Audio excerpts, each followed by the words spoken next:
So, hello everyone. My name is Althea Baluya. So, ang aking topic or i-discuss ngayon ay linear programming special cases model. So, may apat na special cases tayong ano. So, ito muna yung alternate optimal solution.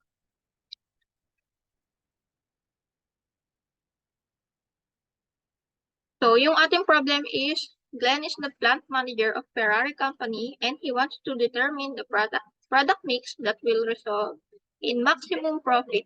He is able to determine the data necessary for him to make a decision. It will take 6 minutes to weld 1 unit of F8 and 10 minutes to weld 1 unit of Roma. And he has a total of 120 minutes available for the welding process per day. It will take 7 minutes to assemble 1 unit of F8 and 6 minutes to assemble 1 unit of Roma. And he has a total of 84 minutes available for the assembly process per day. It will take 10 minutes to paint 1 unit of F8 and 5 minutes to paint 1 unit of Roma. And he has a total of 100 minutes available for the painting process per day.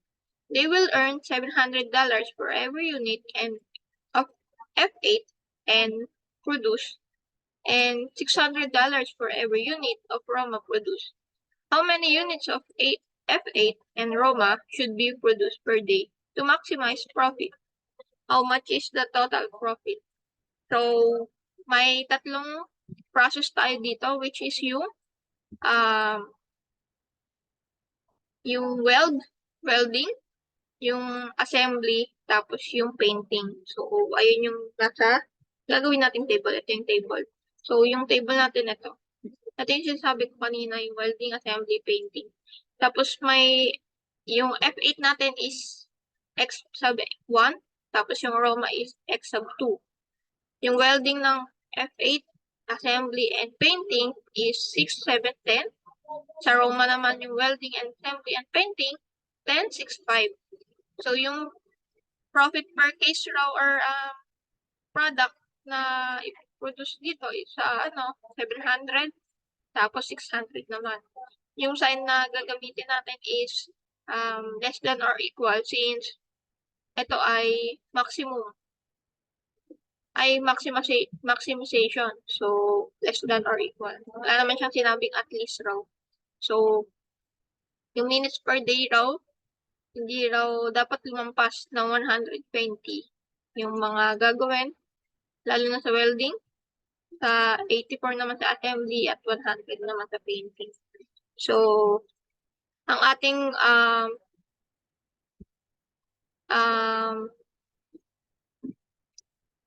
objective or maximization to hindi ko na pala napalitan.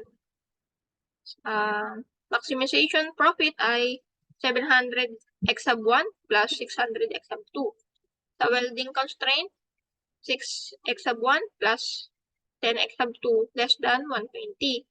Assembly, 7 x sub 1 plus 6 x sub 2 less than 84.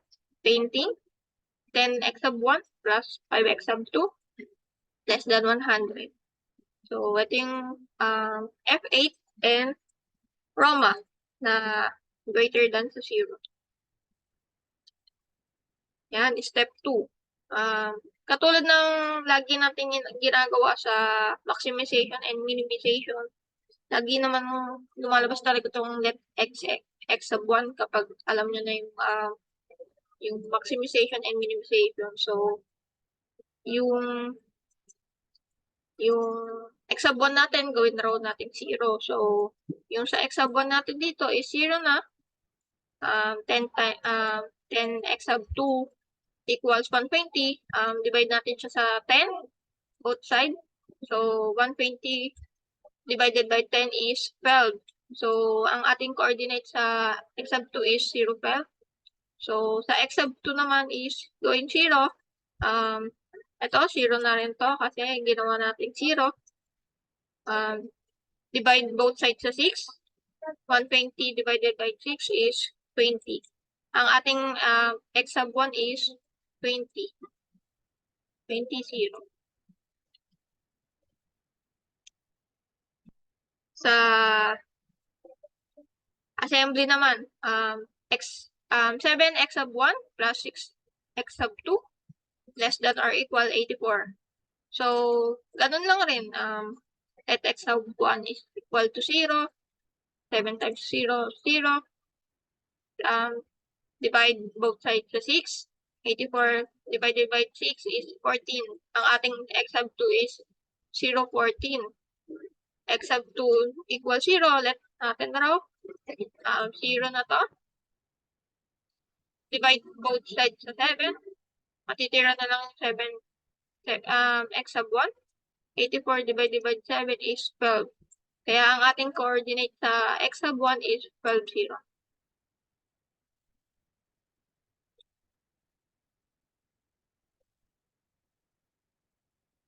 Para naman sa ating painting constraint, let x sub 1 equal 0. 0 na to. Divide both sides of 5. 100 divided by 5 is 20. Ang ating x sub 2 is 0, 20. I-let x sub 2 naman natin raw is 0. 0 na to. Divide both sides sa 10. 100 divided by 10 is 10. So, ang ating x sub 1 is 10, 0. Ayan. Since tapos na natin, ayan, no? Mag-graph na tayo. So, ilalagay ko dito yung coordinate ng ating na solve kanina. Para sa welding, ang ating coordinate ay 0, 12, 20, 0. Para naman sa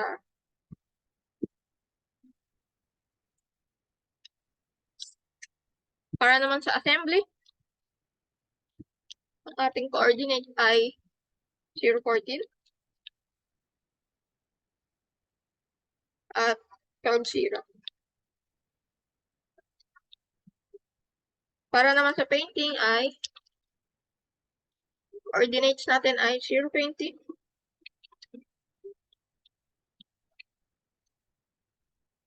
10, 0. Ayan. So, madali na lang natin i-graph to, no?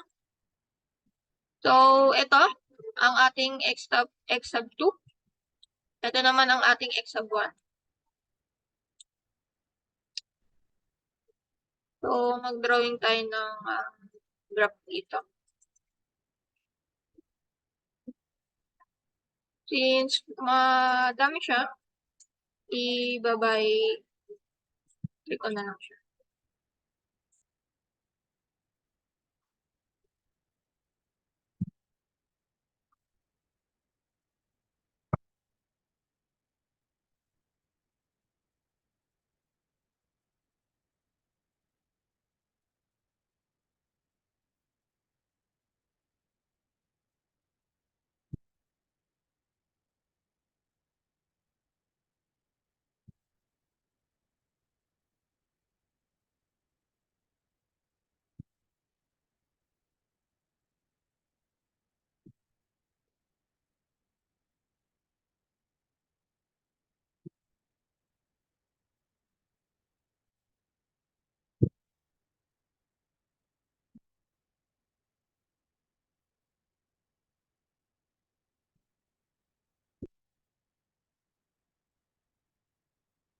Ayan, ang ating welding ay 0, 12 brow. So, dito yun.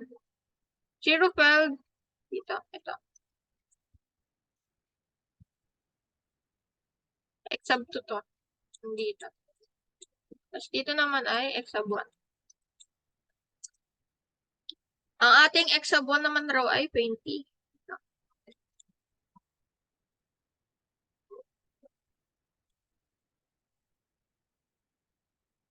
Kukunikin natin sila.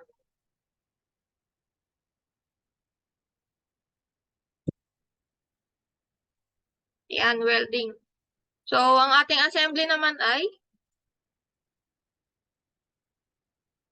014 row. So, dito siya sa ilalim ng 15, syempre. At ang ating x sub 1 ay 12.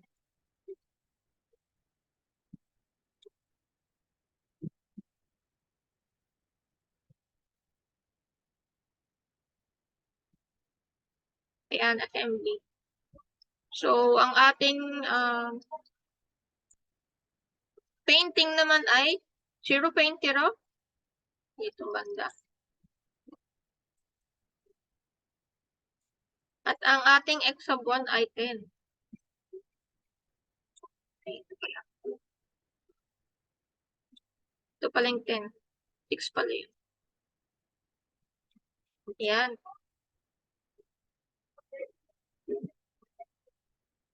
Yan. Imaginein na lang natin kung paano yung linya since hindi naman talaga pantay yung linya, no? So, since alam mo natin yung maximization ay paloob siya, no? So, yung corner point niya is ito.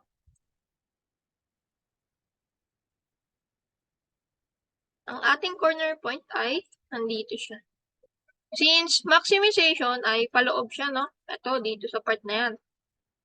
So, itong corner na to,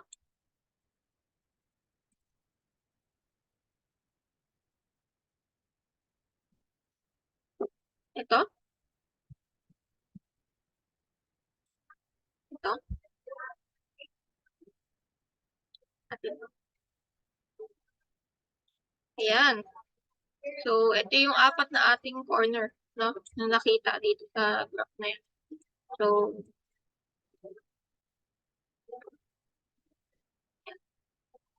So, ngayon, ang gagawin naman natin ay magsusolve naman tayo, no?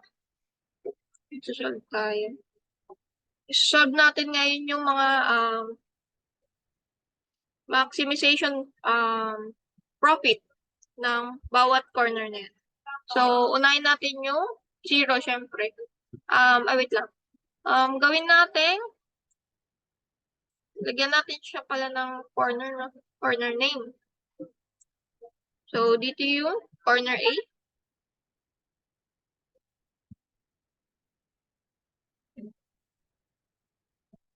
Ito naman yung B.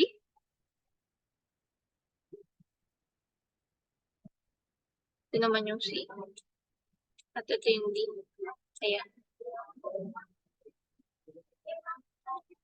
So, unahin natin yung point A. Ang ating coordinates para sa point A ay 0, 12. Ay, yung ano pala muna, no? Maximization profit na formula natin ay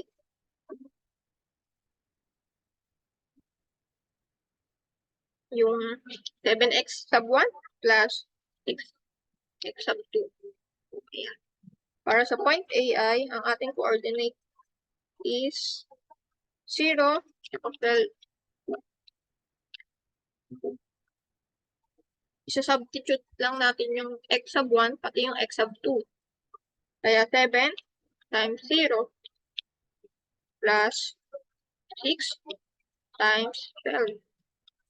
Ang ating profit sa point A ay 720.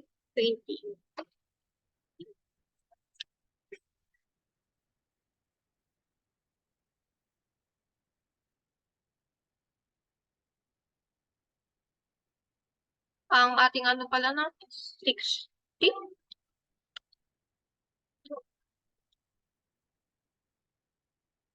70 at 60. Yan.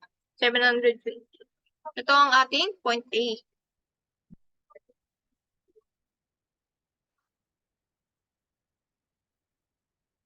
Parang ano, baliktad ata ako ng lagay na. Or tama lang ba yan?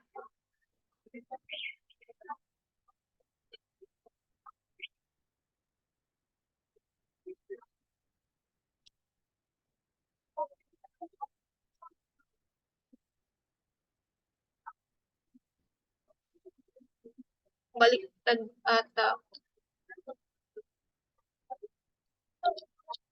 Ang ating answer pala dito is 620. So, ito yung ating point A. No?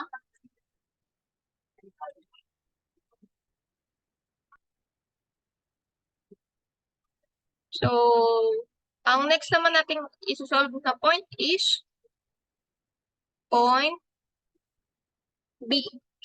Since 0 naman rin siya. Ang ating coordinate sa point B ay 10, 0. Formula pa rin nun ay 70 x sub 1 plus 60 x sub 2.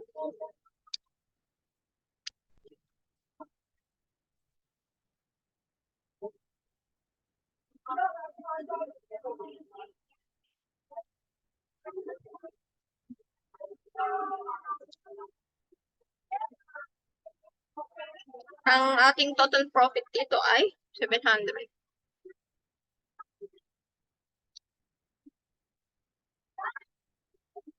Ayan. Ito ang ating point B.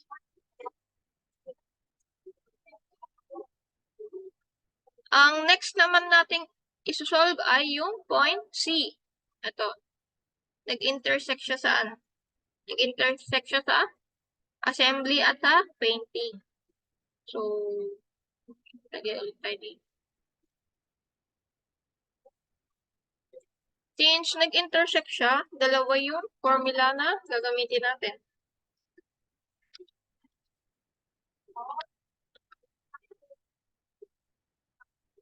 Lagyan ko na lang siya ng 2 and 3. Meaning ng 2 and 3 ay assembly and painting. Yung formula or ano niya, ng assembly is 7 sub x sub 1 plus 6x sub 2 equals 84. Tapos yung painting naman ay 10x sub 1 plus 5x sub 2 equals 100. So, kailangan natin mag-eliminate, no, ng ating mga variables kahit isa man lang. So, ito, negative 5. Tapos ito is positive 6. Completein natin. 7 times 5 is negative 35 x sub 1 minus 30 x sub 2 equals negative 420. Ayan. 10 times 6 is 60 x sub 1 plus 30 x sub 2 equals 600. Ayan. Makikita natin dito na may magkaibang sign, no? So, cancel na yung 30 x sub 2, pati yung plus 30 x sub 2. Magiging 0 na siya. So, negative 35 minus 60 is positive x sub 1 equals 180. So, i-divide natin siya sa 25.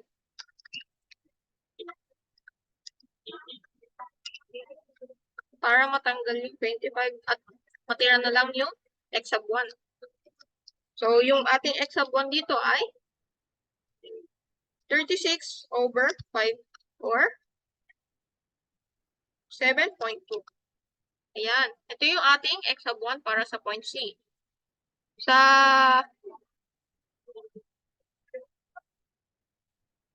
x sub 2 naman ay kukuha tayo ng or mamimili tayo ng isang equation na sasubstitute natin dun sa may x sub 1. So, gamitin natin yung 7 since mababa naman yan. 7 times 36 over 5 plus 6x sub 2 equals 84. So, yan. 7 times 36 over 5 is 252 over 5 plus 6x sub 2 equals 84. Ngayon ay ililipat natin yung 252/5 sa kabila sa may kanan. So, ang matitira na lang dito ay 6x sub 2 equals 84 minus 252/5. Ma-minus natin yung 84 sa 252/5.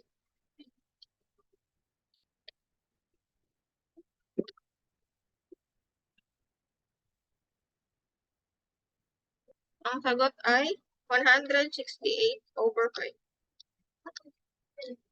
Divide natin siya sa 6. Para ang matitira na lang ay 6x sub 2.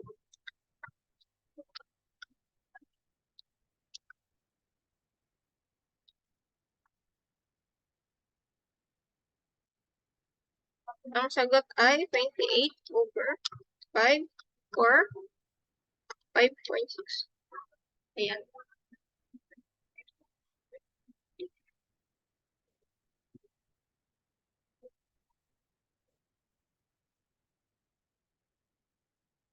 Yan, meron na tayong x sub 1 at x sub 2.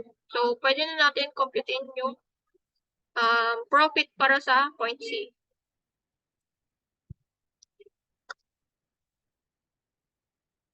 Ang ating coordinate ay 36/5 at 28/5.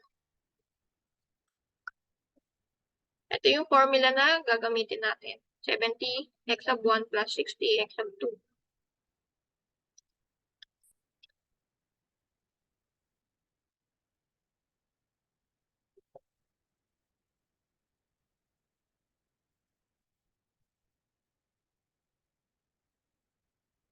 Ang ating profit or total profit ay 840.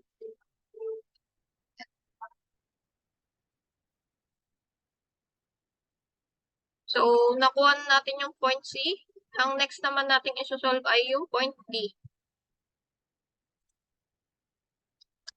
Yung point D ay may intersection ulit rin, katulad ng point C.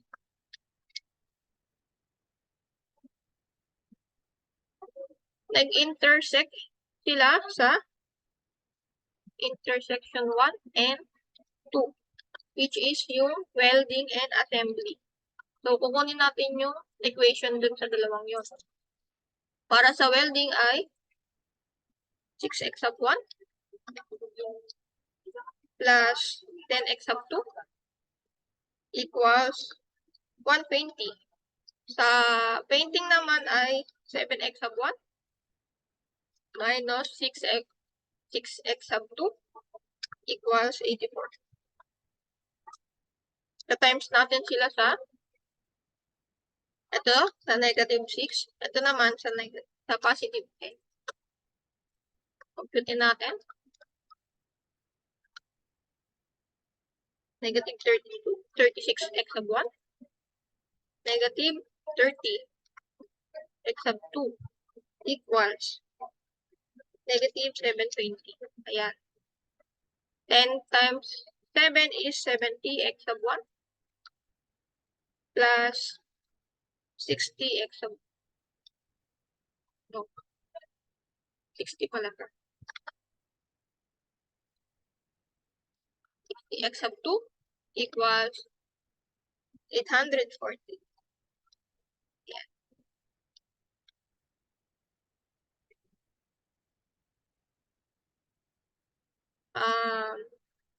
Negative 36 minus 70 is 34x sub 1.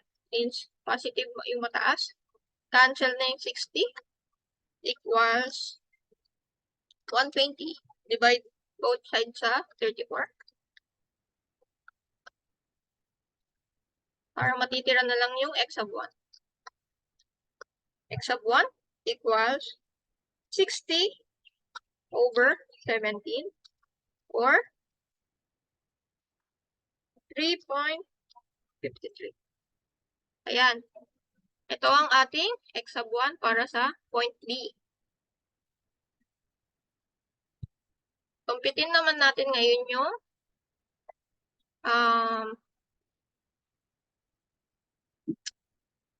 point yung x sub 2. So, yung 6 na lang pipiliin ko. 6 substitute na 60/17 plus 10x sub 2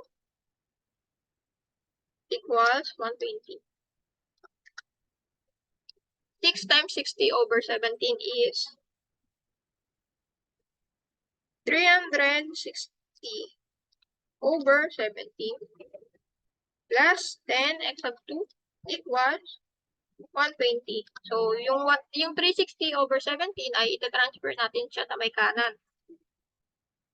So, matitira na lang dito sa may left side is 10x sub 2 is equals to 120 minus 360/17. So, ima-minus natin siya ngayon. Ang matitira na lang is 1,680/17. Ayan. Divide natin siya both sides sa 10.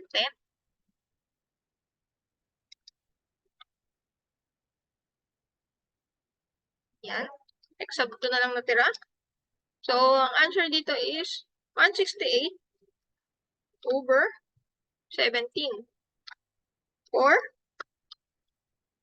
9.88. Ayan. So, yung sa point D, mayroon na tayong x sub 1, pati x sub 2. So, pwede na natin siyang kunan ng maximum profit. Ang maximum profit ng point D ay coordinate niya ay 60/17 pati 168/17. Ayan.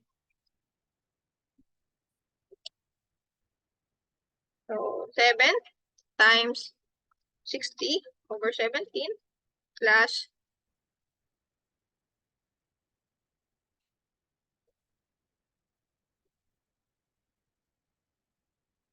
70, no?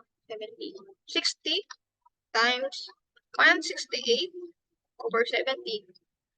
Ayan. Ang ating total profit ay 840 rin. So, ayan. Nakita na natin na may kaparehas ditong answer, which is yung point C, pati yung point D. So, pwede kaya yun na dalawa yung answer or pantay, no? Na answer. Sabi ni sir, pwede naman raw.